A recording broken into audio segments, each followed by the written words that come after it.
لأهلها أما بعد فأعوذ بالله من الشيطان الرجيم بسم الله الرحمن الرحيم تلك الأيام نداولها بين الناس قال النبي صلى الله عليه وسلم حاسبوا أنفسكم قبل أن تحاسبوا أو كما قال عليه الصلاة والسلام ہو رہی ہے عمر مثل برف کم ہو رہی ہے عمر مثل برف کم چپ کے رفتہ رفتہ دم بدم۔ محترمان قوم و ملت اور میرے عزیز ساتھیوں، انگریزی سال کے مطابق پرانے سال کے اختتام اور نئے سال کے آغاز اور شروعات پر یعنی 31 دسمبر 31 ڈے اور 1 جنوری کی درمیانی رات تقریباً پوری دنیا میں نئے سال کا جشن منایا جاتا ہے، بلکہ کچھ دن پہلے ہی سے اس بے ہدا اور بے حیا جشن کی بڑے ہی زور و شور اور دھوم دھام طریقے سے تیاریاں کی جاتی ہیں۔ اس کے لیے کروڑوں اربوں روپے خرچ کیے جاتے ہیں، لائٹوں پر، ناچو گانے پر، شراب نوشی پر، کیک پر، پارٹی پر بے دریغ روپے خرچ کیے جاتے ہیں، فضول خرچی کی جاتی ہیں اور آپس میں ایک دوسرے کو مل کر مبارکبادیاں دی جاتی ہیں، گاڑیاں دوڑائی جاتی ہے، نائٹ کلبز میں دھوم مچائی جاتی ہے، پارکوں میں ایک شور بپا کر دیا جاتا ہے۔ غرض یہ کہ خواہشات کے دیوانے ہر طرف ایک طوفان بدتمیزی برپا کر دیتے ہیں۔ نوجوان گاڑیاں دوڑاتے ہوئے، ہارن بجاتے ہوئے، چیختے چلاتے ہوئے خوشی کا اظہار کرتے ہیں، جن کے شور و شرابے سے زمین دہل جاتی ہے، آسمان لرز جاتا ہے اور فضا تھرا جاتی ہے۔ اس موقع پر بچے بڑے سبھی مل کر ایک طوفان بدتمیزی برپا کر کے گویا یہ بدتمیزی کا عالمی دن مناتے ہیں اور مذہبی اور اخلاقی پابندیوں کو پاؤں تلے رون ڈالنے بلکہ حیوانیت کا مظاہرہ کرنے کو نیو سیلیبریشن سے تعبیر کیا جاتا ہے۔ اب میں آپ سے پوچھنا چاہتا ہوں، کیا نبی کریم صلی اللہ علیہ وسلم نے نئے سال کا جشن منایا؟ کیا صحابہ کرام رضی اللہ عنہم اجمعین نے آپس میں ایک دوسرے کو نئے سال کی مبارکبادی دی؟ کیا تابعین اور تبع تابعین نے اس رسموں کو اپنایا؟ کیا دیگر مسلمان حکمرانوں نے اس کے جشن کی محفل میں شرکت کی؟ حالانکہ اس وقت تو اسلام ایران، عراق، شام، مصر اور مشرق وسطیٰ کے اہم ممالک تک پھیل چکا تھا۔ یہ وہ سوالات ہیں جن کا جواب ہر عقل مند شخص، ہر عقل مند آدمی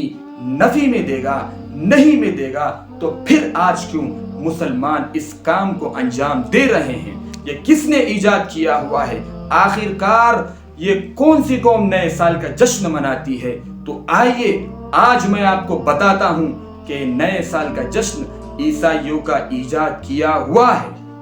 کہ یہ نئے سال کا جشن عیسائیوں کا ایجاد کیا ہوا ہے، اس لیے کہ عیسائیوں کے عقیدے کے مطابق حضرت عیسیٰ علیہ السلام کی پیدائش 25 دسمبر کو ہوئی، جس کے خوشی میں کرسمس ڈے منایا جاتا ہے، جس کی وجہ سے پوری دنیا میں خوشی کی اور جشن کی کیفیت رہتی ہے اور یہی کیفیت نئے سال کے آغاز تک برقرار رہتی ہے۔ اور آج ان عیسائیوں کی طرح بہت سے مسلمان نئے سال کے منتظر رہتے ہیں اور 31 دسمبر کا بے صبری سے انتظار رہتا ہے، جبکہ یہ عیسائیوں کا ایجاد کیا ہوا ہے، جبکہ یہ عیسائیوں نے ترتیب دیا ہوا نظام تاریخ ہے۔ مسلمانوں کا اپنا قمری اسلامی نظام تاریخ موجود ہے جو نبی کریم صلی اللہ علیہ وسلم کی ہجرت سے مربوط ہے، جس کا آغاز محرم الحرام سے ہوتا ہے اور یہی اسلامی کیلنڈر ہے، لیکن بہت سارے ایسے ہیں کہ ان کو اس کا علم بھی نہیں ہو پاتا۔ میں آپ سے پوچھنا چاہتا ہوں، جو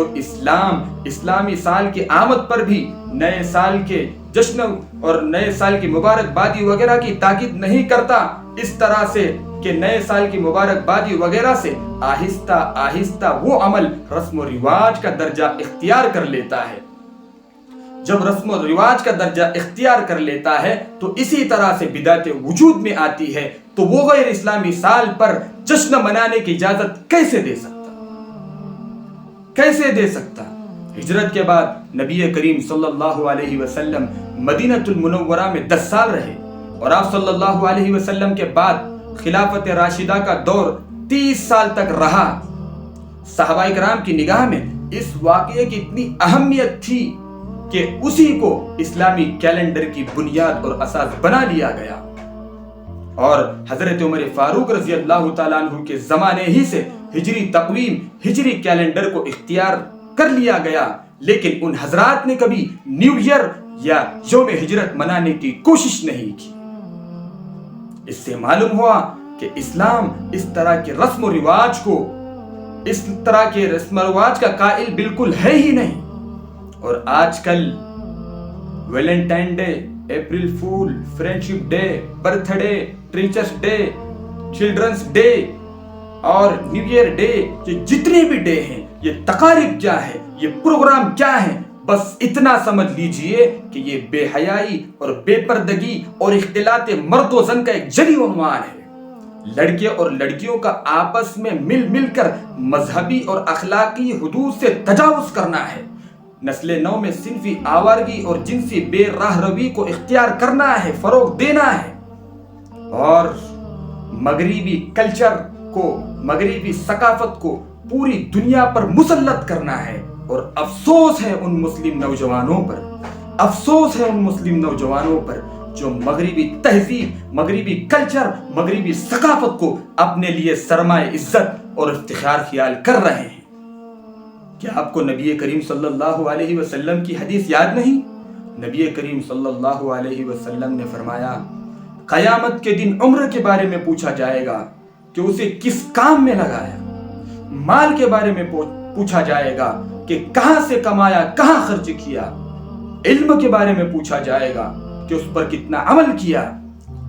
اس حدیث میں نبی کریم صلی اللہ علیہ وسلم نے امت مسلمہ کو نہایت وضاحت کے ساتھ انتہائی اہم بات بتائی ہے کہ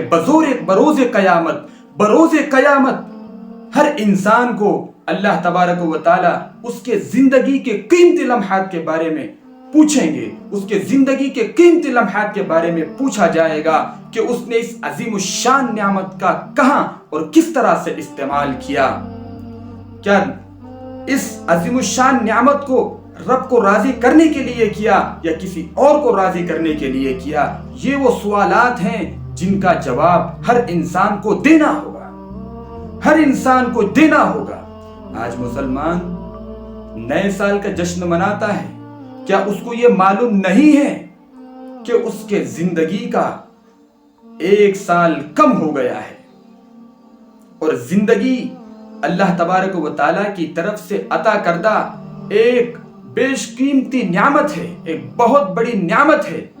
اور نعمت کے کم ہونے یا زائل ہونے پر جشن نہیں منایا جاتا بلکہ افسوس کیا جاتا، افسوس کیا جاتا۔ عزیزان گرامی، آج کل ہم ان مغربی تہذیب کو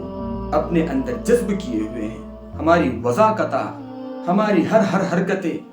مغربی تہذیب کا نمونہ بنتے چلی جا رہی ہے، جبکہ ہمیں اپنا نمونہ، اپنا آئیڈیل نبی صلی اللہ علیہ وسلم کو بنانا چاہیے تھا۔ اللہ تبارک و تعالی خود قرآن مجید میں فرما رہے ہیں، لَقَدْ كَانَ لَكُمْ فِي رَسُولِ اللَّهِ أُسْوَةٌ حَسَنَةٌ، کہ تمہارے لیے بہترین آئیڈیل، تمہارے لیے بہترین نمونہ رسول اللہ صلی اللہ علیہ وسلم کی زندگی میں ہے، رسول اللہ صلی اللہ علیہ وسلم کی زندگی میں ہے۔ بہرحال نیا سال ہمیں دینی اور دنیاوی دونوں میدانوں میں محاسبہ کرنے کی طرف متوجہ کرتا ہے کہ ہمارے زندگی کا جو ایک سال کم ہو گیا ہے، ہم نے اس میں کیا پایا اور کیا کھویا۔ ہمیں عبادات میں، معاملات میں، اعمال میں، حلال و حرام میں، حقوق العباد میں اور حقوق اللہ کی ادائیگی کے میدان میں اپنی زندگی کا محاسبہ کر کے دیکھنا چاہیے، اپنے زندگی کا محاسبہ کر کے دیکھنا چاہیے کہ ہم سے کہاں کہاں غلطیاں ہوئی، کہاں کہاں غلطیاں ہوئی۔ اللہ کے نبی صلی اللہ علیہ وسلم نے فرمایا، حاسبوا انفسکم قبل ان تحاسبوا، کہ تم خود اپنا محاسبہ کرو قبل اس کے کہ تمہارا حساب کتاب کیا جائے۔ آخر میں دعا ہے کہ اللہ تبارک و تعالی ہمیں